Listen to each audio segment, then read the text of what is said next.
روژکی رب علم جفلکی پرسی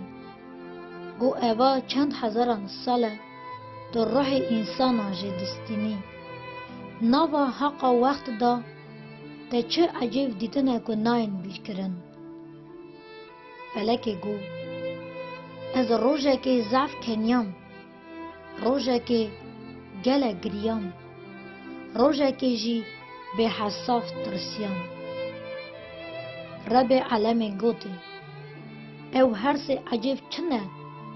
که تو نکاری بیر کی فلکی گو روژکی از تناوا باجر و درباز دبون که روح یکی جی بستینیم او کسا بر به جی سولدرو چو و جی سولدرو جوتا سول خواستن که جرا جوتا سول بدرو و اوا وان سولا 30 سالی پیکه و نقطن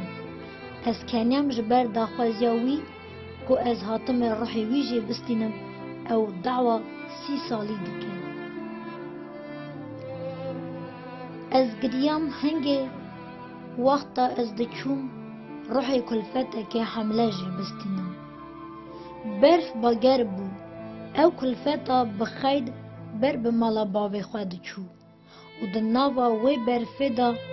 او کلفتا والدی پیرا من روحی وی جستاند جوتا زاروگ سر برفه من روژه که از سر رسه کنی بوم من دید نشکی و